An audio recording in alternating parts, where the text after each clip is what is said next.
샬롬! 여러분 어린이날과 어버이날 잘 보내셨나요? 자, 돌아오는 토요일에는 무슨 날이 있죠? 바로 스승의 날입니다. 혹시 여러분 가장 기억에 남는 선생님 있으신가요? 전도사님. 네. 안녕하세요. 안녕하세요. 네. 무슨 일이시죠? 많이 달라지셨네요. 제 본 모습인데. 전도사님, 네. 뭐 좀 여쭤볼 게 있어요. 뭐요? 오랜만에 출연이신데 일단 네. 인사 한 번만 해주세요. 안녕하세요. 사무실입니다. 지금 뭐 하고 계신가요? 지금 주보 만들려고 하고 있었어요. 오늘 질문 드릴게. 네. 혹시 가장 기억에 남는 선생님 있으신가요? 선생님이 있죠. 어떤 분이셨죠? 초등학교 3학년 때 선생님. 기억이 나세요? 네. 초등학교 때 기억이 나는 분이 한 두 분 계신데 성함까지 확실히 기억나는 분은 그분밖에 없는 것 같아요. 몇 년 전이죠? 한 10년, 10살 때니까 네. 한 18년 전 정도 됐겠네요. 18, 19년 전. 네. 그러면 어떤 분이셨는데 그게 기억에 남는 거죠? 여자 선생님이셨는데 네. 되게 착하셨던 걸로 기억나요. 그러니까 그 당시에 막 저희 때는 막 체벌이 있었잖아요. 때이기도 하고. 맞아요. 근데 그분한테는 그런 적이 한 번도 없었던 것 같고 딱히 화를 내셨지도 않으셨던 것 같고 그냥 웃으셨던 그런 모습이 기억이 많이 납니다. 제 기억 속에 딱 그런 모습이 있어요. 웃고 계신 모습이. 알겠습니다. 네. 간만에 출연인데 소감 한마디 해주시죠. 다음에는 한 달 후에 출연하도록 하겠습니다. 알겠습니다. 안녕. 저는 중학교 3학년 때 저희 담임 선생님 아직도 기억이 납니다. 그래서 성인이 되어서도 찾아뵀었던 아주 유일한 선생님이신데요. 제가 학교에 다닐 때만 하더라도 체벌이 굉장히 흔했습니다. 그래서 뭐 지각하기만 해도 맞고 뭐 조금 실수하면 맞고 숙제 안 해오면 맞고 엄청 많이 맞았어요. 그런데 그 선생님께서는 저를 조금 다르게 대해주셨습니다. 어느 날 제가 조금 큰 잘못을 해가지고 엄청 혼날 각오를 하고 있었습니다. 혼날 각이다 생각을 해가지고 긴장하고 있었어요. 그렇게 막 바짝 쫄아있는데 저한테 아무 말씀도 안 하시는 거예요. 그래서 조금 있다가 혼내시려나 보다 이러고 기다리고 있었는데 아무리 시간이 흘러도 며칠이 지나도 저를 혼내지를 않으시더라고요. 나 분명히 혼나야 되는데 아무 반응이 없으니까 괜히 찔려가지고 제가 먼저 찾아갔습니다. 그리고 사과를 드렸어요. 선생님 죄송합니다 라고 사과를 드렸는데 선생님께서 이렇게 말씀을 하시더라고요. 승훈이 너가 그렇게 말해주기까지 얼마나 기다렸는지 아니? 이렇게 이야기를 하시면서 또 말씀하시는데 선생님은 너가 그렇게 말할 거라고 믿고 있었다 라고 말씀하셨습니다. 다른 선생님들이 저를 대해주시는 것과 정말 다르게 대해주셨죠. 분명히 체벌을 받을 거라 생각했는데 오히려 저를 믿고 기다려 주셨던 것입니다. 사람은 누구나 잘못을 할 수 있죠. 완벽하지 않기 때문입니다. 누구나 실수도 합니다. 그런데 잘못하고 실수했다고 해서 무차별적으로 막 혼낸 것이 아니라 믿어주고 기다려주는 것, 그리고 지지해주는 것을 선택하셨습니다. 그래서 저는 그 선생님을 잊지 못합니다. 오늘은 예수님께서는 사람들을 어떤 마음으로 가르치셨는지, 어떻게 가르치셨는지를 한번 살펴보려고 합니다. 예수님은 어떤 선생님이실까요? 많은 사람들이 예수님을 선생님, 스승님이라고 불렀습니다. 그래서 오늘 본문에서도 한 율법사가 다가오면서 이렇게 말을 걸면서 시작합니다. 선생님, 율법 중에서 어느 계명이 크니까?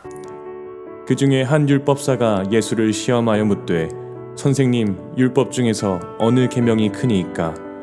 예수께서 이르시되 내 마음을 다하고 목숨을 다하고 뜻을 다하여 주 너의 하나님을 사랑하라 하셨으니 이것이 크고 첫째 되는 계명이요 둘째도 그와 같으니 내 이웃을 내 자신같이 사랑하라 하셨으니 이 두 계명이 온 율법과 선지자의 강령이니라.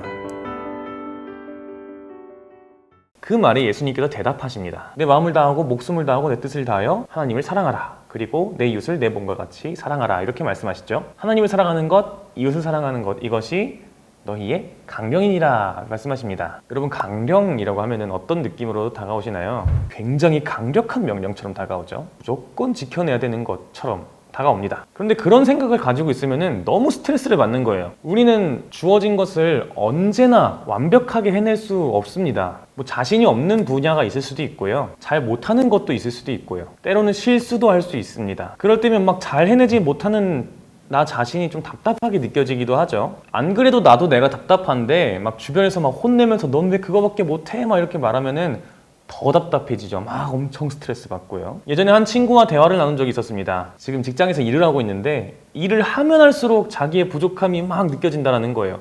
왜 내가 이 일은 잘 처리하지 못하지? 내가 왜 이건 못하지? 막 이러면서 자꾸 자기 탓을 하고 있는 거죠. 나는 이 일엔 적합하지 않은가 보다. 난 정말 부족한가 보다. 막 이렇게 자책하고 있는데 막 상사가 와가지고 야, 너 왜 그거밖에 못하냐?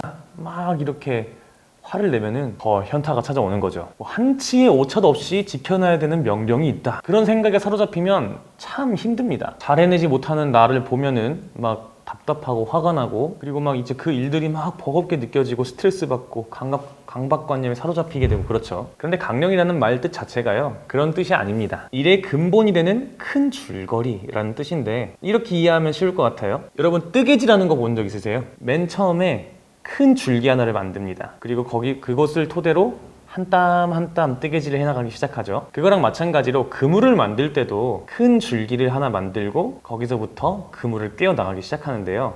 이 강령이라는 말의 어원이 바로 이 그물 깨는 것에서 시작되었습니다. 그물을 깨기 위해서 세워둔 큰 골격, 큰 줄기, 그것을 바로 강령이라고 합니다. 즉, 강령이라는 것은요, 가장 기본이 되는 근본적인 토대를 의미합니다. 무슨 일이 있어도 완벽하게 수행해야만 하는 것, 이렇게 완벽함을 추구하게 만드는 것이 아니라요, 우리가 잘 살아갈 수 있도록 우리의 기반을 잘 다져주는, 지탱해주는 땅과 같은 것입니다. 하나님을 사랑하고 이웃을 사랑하는 것, 그 말씀을 거역하면 안 된다, 결코 거역하지 말아라, 이런 의미가 아니죠. 사랑하는 것, 그렇게 사랑하려고 노력하는 그 삶에서 벗어나지 말아라 라는 뜻입니다. 나는 안 돼, 나는 정말 못하는 사람이야, 이런 생각에 그냥 포기해버리지 말고 내가 할 수 있는 대로, 내가 할 수 있는 만큼 그렇게 살아가기로 노력하는 그 삶에서 벗어나지만 않으면 됐다라는 의미죠. 조금 부족하더라도 괜찮습니다. 부족하면 부족한 모습 그대로, 내 모습 이대로 내가 할 수 있는 만큼 그 안에서 최선을 다하면서 살아가는 것, 그것이 중요하다는 것입니다. 예수님께서는 그래서 우리가 조금 부족하다고 해서 막 엄청 혼내고 막 잘못을 지적하고 그런 분이 아니십니다. 우리가 모든 말씀과 약속을 다 지켜내야만 우리를 사랑하는 분이 아니십니다. 우리는 연약하고 흔들리기도 하지만 그 흔들리는 우리를 사랑하시는 거예요. 그 약한 우리를 사랑하시는 겁니다. 우리는 때로 막 잘 해내지 못하는 우리의 모습을 보면은 한숨이 나올 때도 있죠. 도대체 나는 왜 이 모양일까? 그렇게 우리 스스로를 막 탓하기도 합니다. 그럴 때 우리가 이 예수님의 시선, 예수님의 마음을 한번 기억해 보았으면 좋겠습니다. 여러분, 한번 이번 주를 살아가시면서요, 나는 왜 이거밖에 안 되지? 라는 마음이 찾아올 때 이 예수님의 마음을 한번 기억해 보세요. 우리가 막 엄청 특별해지지 않아도, 막 남들보다 잘나지 않아도 그 모습 그대로를 사랑해 주시고 그 모습 그대로 괜찮다라고 말씀해 주시는 그 예수님의 마음을 꼭 기억해 보시길 바랍니다. 그래서 여러분, 너무 자책하지 마시고 너무 안타까워하지 마시고 우리를 사랑하시는 그 예수님의 사랑을 온몸으로 잘 받아서 그 사랑을 잘 누리셨으면 좋겠습니다. 아까 아직까지 제가 기억하고 있는 선생님이 있다고 말씀드렸죠. 저는 뭐든 잘 해내는 사람은 아니었습니다. 무엇인가를 잘 해내기 위해서는 남들보다 몇 배로 더 고민을 하고요, 더 생각을 많이 하고 더 노력을 많이 해야만 했습니다. 그래서 정말 실수도 많이 했어요. 정말 실수도 많이 했고 성격도 막 이리 튀고 저리 튀고 하는 성격이었어가지고 참 잘못도 많이 했었습니다. 그래서 그런 제가 선생님들한테 혼나는 거는 되게 당연했었어요. 그런데 그 선생님만큼은 저를 혼내는 것을 당연하게 여기지 않으셨습니다. 언젠가는 승훈이도 잘 해내는 날이 올 거다. 남들보다 조금 더딜 뿐이고 남들과 조금 다를 뿐이지 꼭 승훈이가 해내는 날이 올 거다. 그렇게 나아가는 날이 올 거다 라고 저를 항상 믿고 기다려주시고 지지해주셨습니다. 우리를 향하신 예수님의 마음이 그러하다는 것, 여러분 꼭 기억해 주셨으면 좋겠습니다. 예수님은 우리의 부족함을 탓하지 않으십니다. 우리의 실수를 탓하지도 않으십니다. 그 모습 그대로 살아가면서 사랑하고 사랑받으며 살아가기를 간절히 원하고 계십니다. 우리를 보면서 이렇게 말씀하실 것입니다. 그런 너를 내가 사랑한다 라고 말씀하실 거예요. 늘 그렇게 우리를 사랑으로 보듬어 주시는 우리의 선생님이신 예수님, 그 예수님의 마음을 품고 한 주간을 살아가셨으면 좋겠습니다. 자, 그럼 여러분 이번 한 주 사랑 듬뿍 받으면서 살아가시길 소망합니다. 오늘은 예수님께서 어떻게 가르치시는지 그 내용에 대해서 함께 살펴보았습니다. 우리의 모습 그대로, 연약한 모습 이대로 사랑하시는 예수님의 마음을 함께 보았습니다. 우리가 언제나 그 마음을 기억하게 하여 주시옵소서.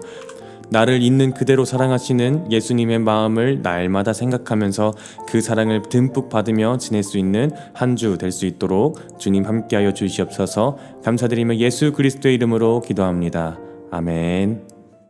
하늘에 계신 우리 아버지여, 이름이 거룩히 여김을 받으시오며 나라가 임하시오며 뜻이 하늘에서 이루어진 것 같이 땅에서도 이루어지이다.